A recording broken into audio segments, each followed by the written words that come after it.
राधा स्वामी जी। बाणी बाणी अज्ञात अनामी सतनाम सतपुरुष की।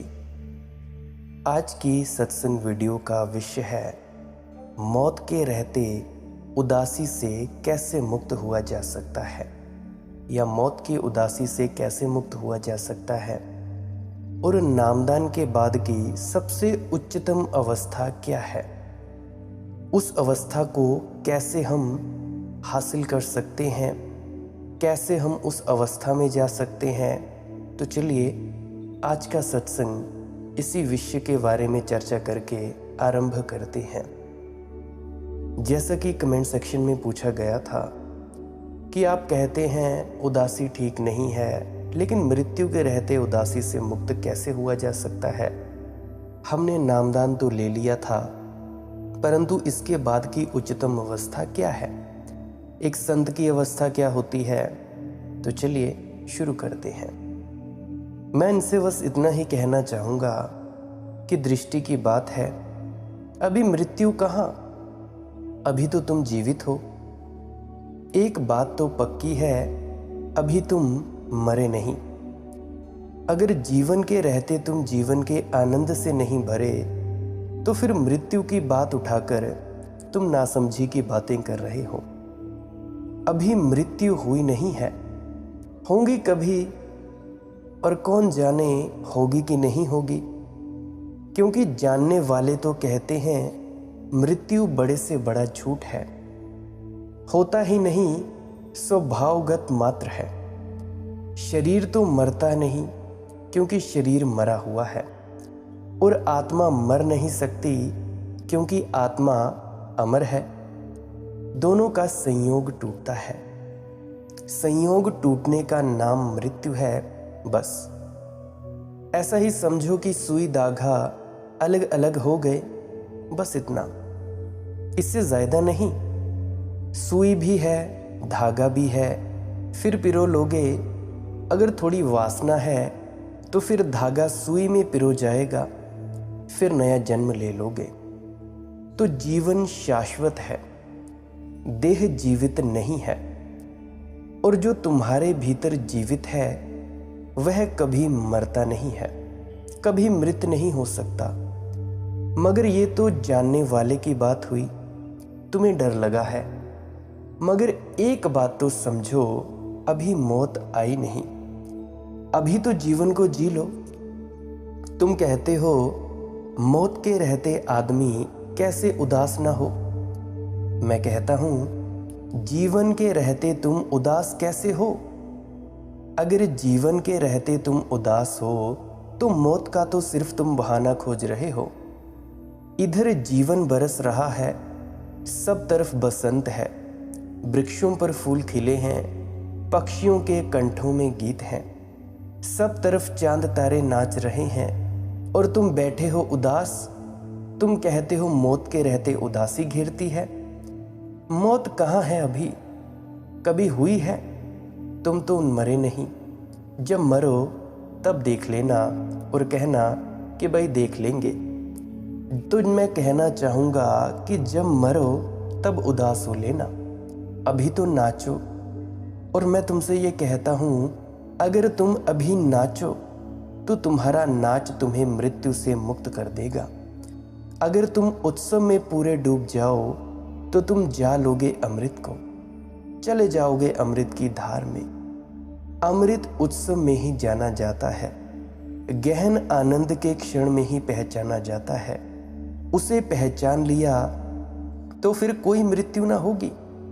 अभी मैं आपसे ही सवाल पूछता हूं सभी से, दुख में परमात्मा तो याद आता है, पर क्या भजन सिमरन किया जाता है? नहीं। मैंने ऐसों को देखा है, बहुतों को देखा है, सुना है, कॉल आते हैं मुझे रोज कि भाई दुख है इतना, भजन सिमरन पे बैठा नहीं जाता। तो भाई दुख में तो भजन सिमरन पर बैठना कठिन है। तो मैं तुमको यही कहना चाहता हूँ, दुख में बस इंतज़ार करो कब तुम्हारे कर्म खत्म हो, जो तुम्हारे बुरे खोटे कर्मों का जो फल मिल रहा है, कब ये फल खत्म हो, और जब तुम्हारे जीवन में एक सूरज की किरण उठे सुख की, तब तुम भजन सिमरन करना। क्योंकि अमृत उत्सव में ही जाना जाता है, गहन आनंद के क्षण में ही पहचाना जाता है। उसे पहचान लिया तो फिर कोई मृत्यु ना होगी। तुम कहते हो मृत्यु के रहते कैसे उदास ना हो। मैं कहता हूँ जीवन है, जीवन के परम नृत्य में सम्मिलित हो जाओ। जीवन को जानते हो तुम जान लोगे मृत्यु होती नहीं। यह जाने का छिन आया पर कोई उदास गीत अभी गाना ना। वह जो जानता है वह तो मृत्यु के क्षण में भी तुमसे कहेगा ठहरो। बुद्ध ने कहा मैं जाता हूं। शिष्य रोने लगे। बुद्ध ने कहा ये कैसी बात। 40 वर्षों तक निरंतर यही समझाया कि मृत्यु नहीं होती, फिर भी तुम रोने लगे। तुमने मुझे सुना या नहीं। उनका निकटतम शिष्य आनंद भी छाती पीटकर रोने लगा। बुद्ध ने कहा आनंद तू पागल हुआ है। 40 वर्ष छाया की तरह मेरे पीछे रहे, मेरी हर बात सुनी, फिर भी तू रोता है। मेरे जाने से क्या होगा। कौन जा रहा है, कौन जाता है। ना कभी कोई गया, ना कभी कोई जाता है। अगर 40 वर्षों में तुम्हें वो नहीं घटा है जो घटना चाहिए था, तो मेरे और वर्षों तक रहने से भी क्या होगा। कुछ भी तो नहीं होगा।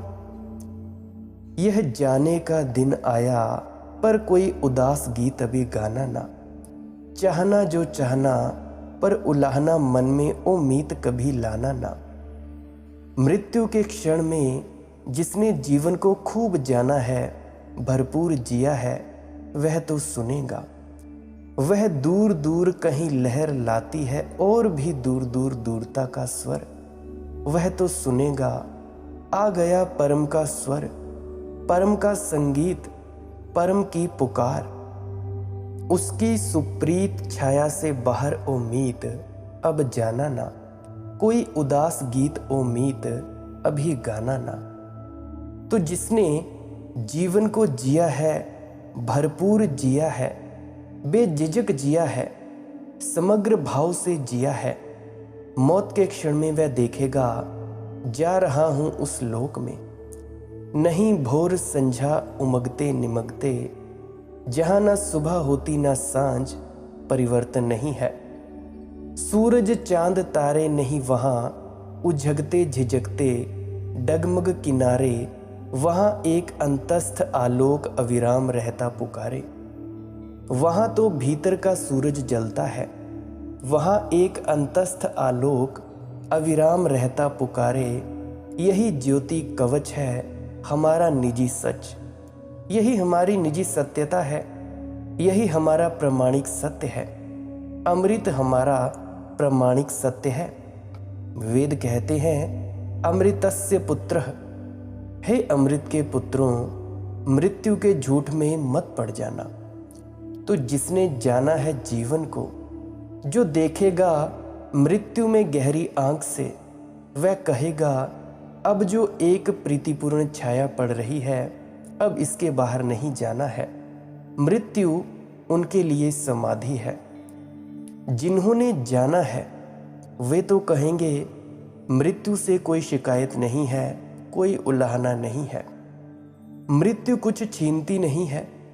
अगर तुम सजग हो तो मृत्यु कुछ दे जाती है। मृत्यु इस जीवन का अंत नहीं है, महाजीवन का प्रारंभ है। और तुम कहते हो मृत्यु के रहते हम उदास कैसे ना हो। मृत्यु है कहाँ। मृत्यु तुमने मान रखी है, और तुम्हारी मान्यता तब तक ना टूटेगी जब तक तुम जियो ना। इसीलिए कहता हूँ उमंग से जियो, मस्ती से जियो, गीत गुनगुनाते जियो। तुम्हारा जीवन एक नृत्य हो, एक उत्सव हो। उस उत्सव की चोट में ही सारी मृत्यु पिघल कर बह जाती है, और तुम्हारा जो निजी सच है, निजी सत्य है, वह बिखर कर सामने आ जाता है। फिर तुम मृत्यु के द्वार पर परमात्मा को अपने से मिलता हुआ पाओगे।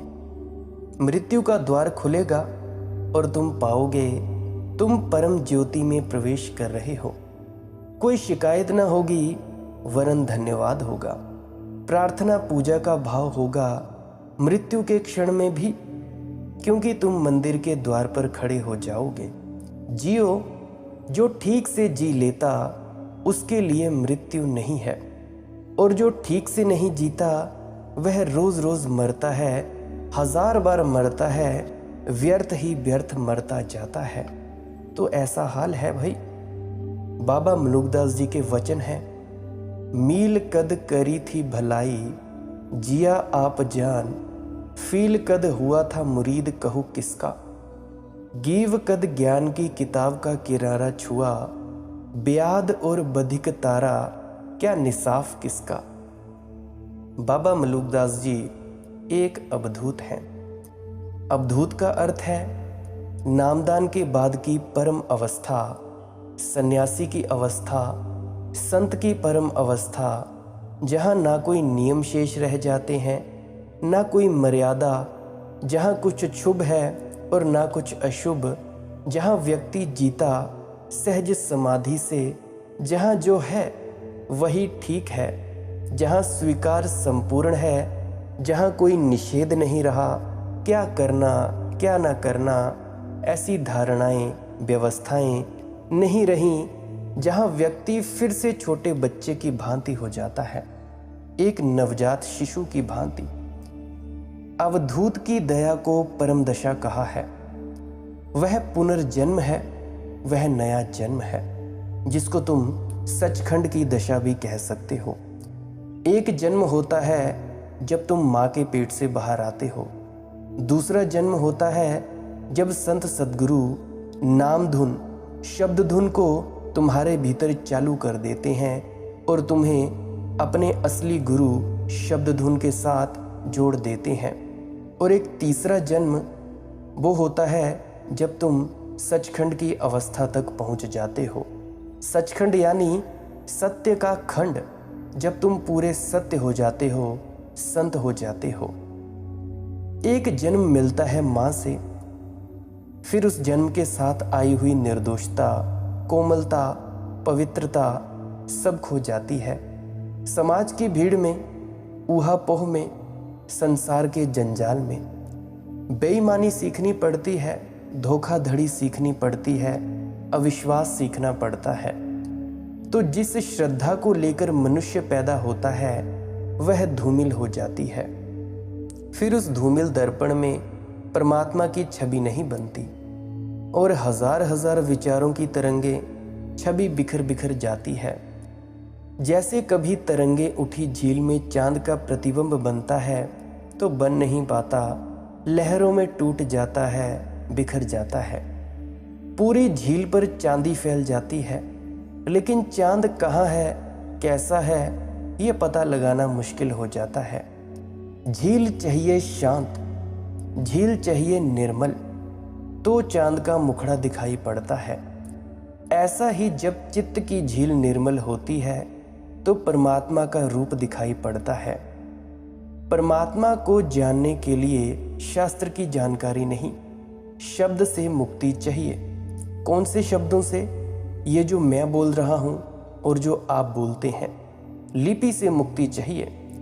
और परमात्मा को जानने के लिए बहुत गणित और तर्क नहीं, निर्दोष मन चाहिए। फिर से एक जन्म चाहिए। अवधूत का अर्थ है जो फिर से जन्मा और जिसने फिर से बालक जैसी सरलता को उपलब्ध कर लिया। सारा योग, सारी भक्ति, सारे ध्यान इतना ही करते हैं कि जो गंदगी और जो कचरा समाज तुम पर जमा देते हैं उसे हटा देते हैं। उनका प्रयोग नकारात्मक है। योग या भक्ति तुम्हें कुछ देते नहीं, समाज ने जो दिया है उसे छीन लेते हैं। तुम फिर वैसे के वैसे हो जाते हो जैसा तुम्हें होना था। तो निश्चित ही अवधूत की परम दशा में ना तो कुछ पुण्य बचता है, ना तो कोई पाप बचता है। अवधूत की परम दशा में तो फिर से बालपन लौटा, और यह बालपन गहरा है, पहले बालपन से ज़्यादा गहरा है। क्योंकि पहला बालपन अगर बहुत गहरा होता तो नष्ट ना हो सकता था, नष्ट हो गया। संसार के झंझावात ने झेल रखा, कच्चा था, अप्रौढ़ था, सरल तो था, लेकिन बुनियादी बहुत मजबूत ना थी। उस सरलता की बुनियाद ऐसे मजबूत ना थी। जरा से हवा के झोंके आए और झील कंप गई, जरा मुसीबतें आईं और चित्त उद्विग्न हो गया। वृक्ष तो था, लेकिन जड़ें नहीं थी बहुत गहरी, तो जरा जरा से हवा के झोंके उसे उखाड़े गए। दूसरा जो बचपन है वह ज्यादा गहरा होगा, क्योंकि स्वयं उपलब्ध किया हुआ होगा, जागरूक होगा। दूसरा जो बचपन है उसी को हमने इस देश में द्विज कहा है, दूसरा जन्म। दुनिया में दो तरह के लोग हैं और यह बंटवारा बहुत महत्वपूर्ण है।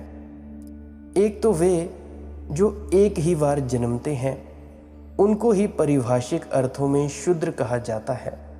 जो एक ही बार जन्मे हैं, जिन्होंने पहले बचपन को ही सब मान लिया और समाप्त हो गए, और जिन्होंने दोबारा जन्म लेने की कोई चेष्टा न की। जो दोबारा जन्म लेता है, द्विज, ट्वाइस, वही ब्राह्मण है, वही ब्रह्म को पाने का हकदार है।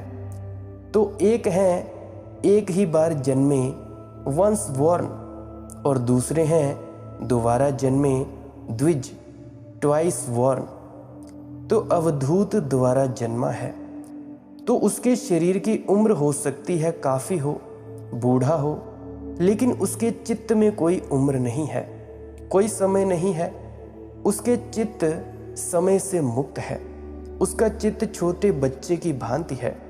तुमने क्या सद्गुरु को देखा, बातें सुनी उनकी स्माइल देखी, कैसे एक छोटे बच्चे की भांति है। जीसस एक बाजार में खड़े हैं और किसी ने पूछा, जिसने पूछा वह धर्मगुरु है, कि तुम्हारे प्रभु के राज्य में कौन प्रवेश कर सकेंगे, कौन ना होंगे हकदार, कौन होंगे मालिक। स्वभावतः उस रब्बी ने सोचा होगा जीसस कहेंगे तुम, क्योंकि वह धर्मगुरु था, धर्म का ज्ञाता था, प्रतिष्ठित था। लेकिन जीसस ने उसकी तरफ इशारा नहीं किया। पास में एक दूसरा आदमी खड़ा था, जिसकी संत की तरह प्रसिद्धि थी कि वह बड़ा पवित्र आत्मा है, पुण्यात्मा है। उसने भी गौर से जीसस की तरफ देखा कि शायद वे मेरी तरफ इशारा करेंगे, लेकिन नहीं, जीसस ने उसकी तरफ से भी नजर हटा ली। कोई धनी खड़ा था, पैसे वाला, अंबानी का बाप होगा। कोई प्रतिष्ठा थी, भीड़ में सभी लोग थे, लेकिन जीसस की नजर जाकर रुकी एक छोटे से बच्चे पर।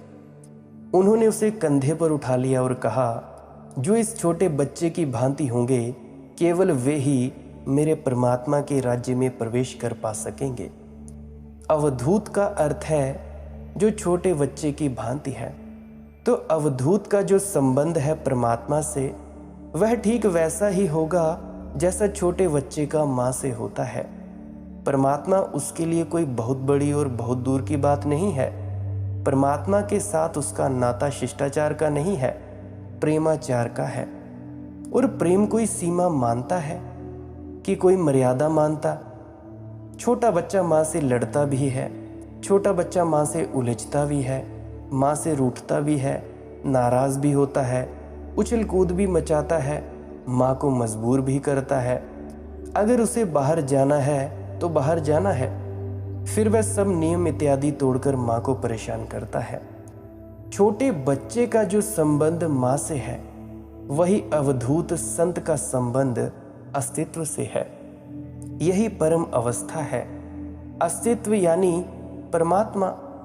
इन सूत्रों को तभी तुम समझ पाओगे जब इस संबंध को ख्याल में ले लो, नहीं तो ये सूत्र थोड़े अजीब मालूम पड़ेंगे, थोड़े अशिष्ट भी मालूम पड़ सकते हैं। शिष्टाचार की यहाँ कोई बात नहीं है। शिष्टाचार ख्याल रखना औपचारिकता है, फॉर्मेलिटी है। जिसने तुम्हारा शिष्टाचार का संबंध है, जिन से, उनसे तुम्हारा कोई संबंध नहीं है।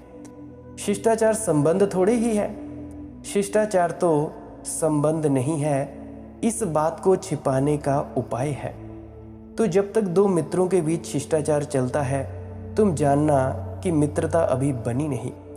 जब दो मित्रों के बीच शिष्टाचार खो जाता है, जब दो मित्र एक दूसरे को प्रेम में गाली भी देने लगते हैं, तभी जानना कि मित्रता अब गहरी हुई। मेरे भी मित्र हैं, हम आपस में गालियों में ही बात करते हैं। गाली के बिना तो हमारी बात होती ही नहीं। और आप, तुसी, ये शब्दों को हमने कई दफ़ा पीछे छोड़ दिया है। तू, हम तो ऐसे ही बात करते हैं। अब गाली भी मित्रता को उखाड़ ना सकती। जब मित्र शिष्टाचार के सारे नियम तोड़ देते हैं, तो ही जानना कि हार्दिक रूप से करीब आए। अगर तुम भगवान के साथ शिष्टाचार का जीवन जी रहे हो, तो तुमने भगवान को जाना नहीं, पहचाना नहीं।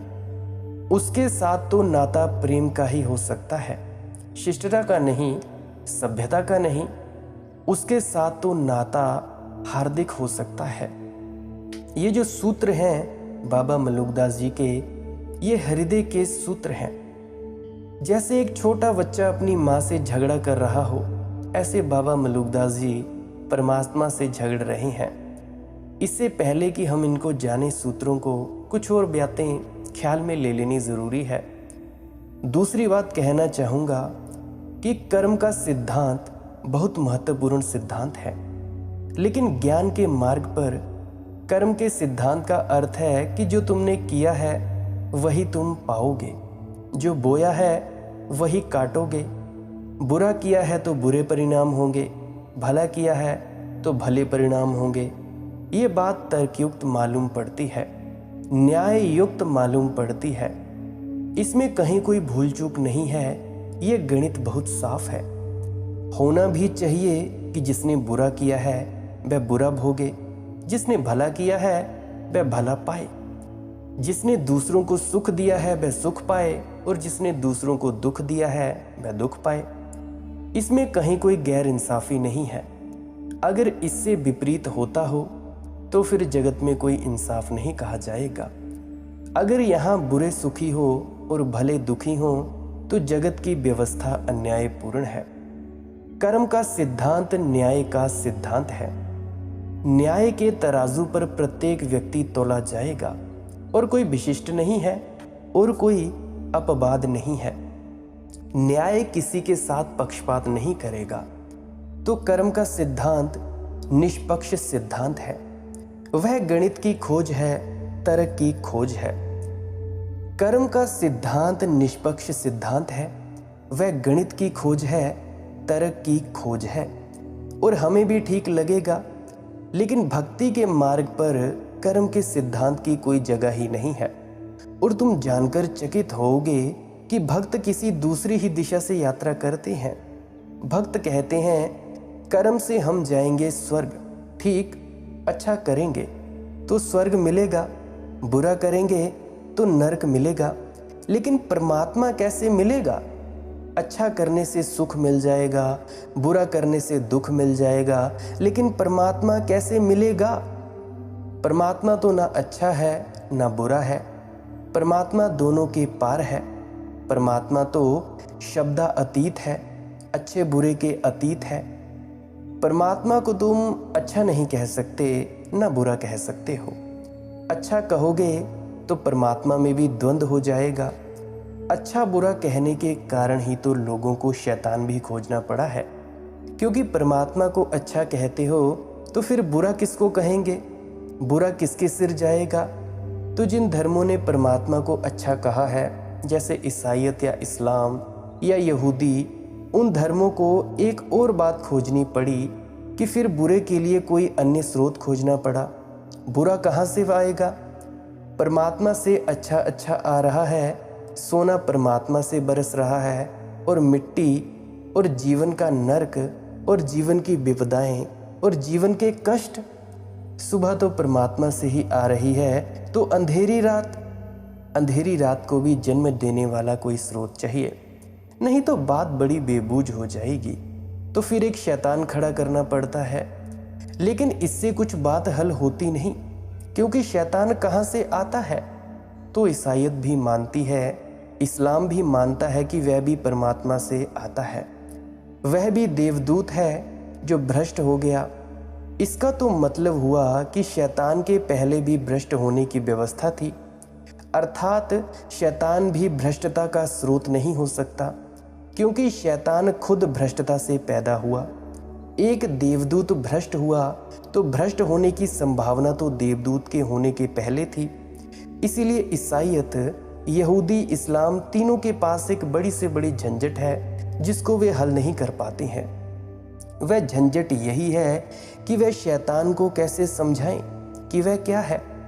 शैतान भी परमात्मा ने पैदा किया, शैतान भी परमात्मा से आया, तो इससे क्या फर्क पड़ता है कि तुम शैतान से कहते हो रात आई, अंततः तो परमात्मा से ही रात आई। परमात्मा से शैतान आया, शैतान से रात आई। परमात्मा से शैतान आया, शैतान से पाप आया, बुराई आई, तो अंततः तो जिम्मेदार परमात्मा ही होगा ना। इन अर्थों में भारत की दृष्टि परमात्मा के संबंध में बड़ी अनूठी और साफ है। सब परमात्मा से आया है, बुरा भी भला भी। इसीलिए परमात्मा दोनों के पार है। ना तो हम परमात्मा को भला कह सकते हैं, ना तो हम परमात्मा को बुरा कह सकते हैं। तो भक्त कहते हैं भला करेंगे तो भले हो जाएंगे, सज्जन हो जाएंगे, बुरा करेंगे तो बुरे हो जाएंगे, दुर्जन हो जाएंगे। लेकिन संत कैसे होंगे? संतत्व का तो अर्थ है भले और बुरे के पार। तो भला कर करके भले के पार कैसे हो जाओगे, और बुरा कर करके बुरे के पार कैसे हो जाओगे? फिर एक बात और समझ लेनी जैसी है कि जब भी तुम सोचते हो कि मैंने भला किया या बुरा किया, तो तुम्हारा मैं मजबूत होता है, तुम्हारा मैं रूपी अहंकार मजबूत होता है। बुरा करने से भी मजबूत होता है, भला करने से भी मजबूत होता है। तुमने ख्याल किया, जब तुम थोड़ा भला करते हो तो बहुत बढ़ा चढ़ाकर बतलाते हो। 5 रुपए क्या दे दिए दान में, तुम 50 बतलाते हो, 500 बतलाते हो। फिर अगर कोई ज़्यादा ना दे रहा हो तो 500, 5000 बतलाने लगते हो। और ये तुम ख्याल रखना कि बुराई के साथ भी यही बात है। तुम जाकर जेलों में देखो, वहाँ जिस आदमी ने 500 की चोरी की है वह 5000 की बतलाता है। कारागृह में कैदियों से पूछो, कैदी भी एक दूसरे से बढ़ चढ़ कर बताते हैं कि अरे तू क्या जब काटता है, ये भी कोई बात है, तेरे से बड़ा डाका हम डालते हैं। कोई किसी को मार पीट कर जेल में आया है तो उसकी कोई कीमत थोड़ी ही होती है। जहाँ बड़े हत्यारे बैठे हों सिर्फ वहीं। मैंने सुना है एक जेल खाने में एक नया यात्री आया, एक नया कैदी, जो पहले से कोठरी में आदमी मौजूद था। उसने उससे पहले ही पूछा कितने दिन की सज़ा हुई है। उसने कहा केवल 5 साल की। तो उसने कहा तू दरवाजे पर ही बैठ, क्योंकि हमको 50 साल रहना है। तू दरवाजे पर ही बैठ, 5 साल तो ऐसे ही चुक जाएंगे, वहीं से जल्दी से निकल जाना। कोठरी में ज़्यादा भीतर भी नहीं आने दिया। कहा कि तू वहीं दरवाजे के पास ही अपना डेरा रख, तुझे जल्दी जाना है। तू भी क्या करके आया है? कुछ 5 साल? अरे कुछ करना था तो कुछ मर्द जैसी बात करता। बुराई भी आदमी बढ़ा चढ़ा कर बतलाता है, भलाई भी बढ़ा चढ़ा कर बतलाता है, क्योंकि कर्म के साथ कर्ता का भाव है और कर्ता के भाव में अहंकार है। भक्ति का शास्त्र कहता है जहाँ अहंकार है वहाँ परमात्मा से कैसे मिलोगे। तो भक्ति कहती है कि कर्म की बात ही व्यर्थ है। हम अपने कर्म से परमात्मा से नहीं मिलेंगे, उसकी कृपा से मिलेंगे। इस बात को ख्याल में रख लेना। ये बहुत बुनियादी आधारभूत फर्क है। तो तुम कैसे परमात्मा को पा सकोगे? अच्छा करोगे तो अच्छा मिलेगा, बुरा करोगे तो बुरा मिलेगा। तो भक्ति का शास्त्र विस्तार पूर्वक कहता क्या है, इसके बारे में हम कल की सत्संग वीडियो में चर्चा करेंगे। अगर आप जी का कोई प्रश्न हो तो आप जी टेलीग्राम पे सर्च करें मालिक की मौज सत्संग, तो वहाँ पे आप अपना कमेंट छोड़ सकते हैं, अपना मैसेज छोड़ सकते हैं। वहाँ पे कॉल के माध्यम से भी पूछना हो तो मैं आपको वहाँ पे नंबर भी दे दूँगा प्राइवेटली, तो मैं आपको वहाँ पे नंबर दे सकता हूँ। किसी को पूछना हो तो वो पूछ सकता है। मेरी एक विनम्र प्रार्थना है, आप जी के चरणों में विनती है कि आप जी को अगर इस वीडियो से थोड़ा सा भी कुछ सीखने को मिला हो, आपका मन शांत हुआ हो, आपके भ्रम टूटे हों, आपको थोड़ी आध्यात्म में आगे बढ़ने में प्रेरणा मिली हो, तो आप जी इस वीडियो को अपने मित्रों तथा परिजनों तक ज़रूर साझा करें। व्हाट्सएप स्टेटस में शेयर करें, ग्रुप्स में शेयर करें, ब्रॉडकास्ट लिस्ट में डालें, टेलीग्राम पे शेयर कर दें, इंस्टाग्राम पे कर दें, फेसबुक पे कर दें, जहाँ शेयर करनी हो कर दें। कोई सुने चाहे ना सुने, इसकी आप जी ने ज़्यादा चिंता नहीं लेनी है। जिसको परमात्मा सुनाना चाहेगा सुना देगा, जिसको नहीं सुनाना चाहेगा नहीं सुनाएगा। तो आप जी का सिर्फ इतना ही कर्म है, बस शेयर करनी है वीडियो और भूल जाना है। अगर आप जी इस चैनल को सब्सक्राइब करने में विश्वास रखते हैं तो कर सकते हैं, अन्यथा डेली सर्च ज़रूर कर लिया करें यूट्यूब पर आकर मालिक की मौज लेटेस्ट न्यू सत्संग। तो वहाँ पे जो भी नया सत्संग डला होगा तो आप जी को मिल जाएगा। अगर नहीं डला होगा सुबह 6 बजे से लेकर शाम के 6 बजे तक, तो आप जी कृपया पुराने सत्संग अवश्य सुन लिया करें। क्या पता किसी पुराने सत्संग में आपकी कोई शंका दूर हो जाए, आपका जीवन ही तब्दील हो जाए। अगर डेली 2-2, 3-3 सत्संग भी सुनोगे, ये मेरी गारंटी है। डेली अगर 2-2, 3-3 सत्संग सुनोगे या बार बार एक ही सत्संग सुनोगे, तो आप जी की ज़िंदगी तब्दील हो जाएगी। पता नहीं परमात्मा आपको क्या बुद्धि दे दे, कोई एक शब्द आपके दिमाग में बैठ जाए और आपका पूरा जीवन ही रूपांतरित हो जाए। आपके भीतर बैठे परमात्मा को यही प्रार्थना करता हूँ कि वो आपके भीतर से बाहर निकल आए, आप जान जाएं कि आप कौन हो, आप परमात्मा हो जाएं, सचखंड वासी हो जाएं। अंत में आपके भीतर बैठे परमात्मा को प्रणाम करता हूँ। मेरा प्रणाम स्वीकार करें। राधा स्वामी जी।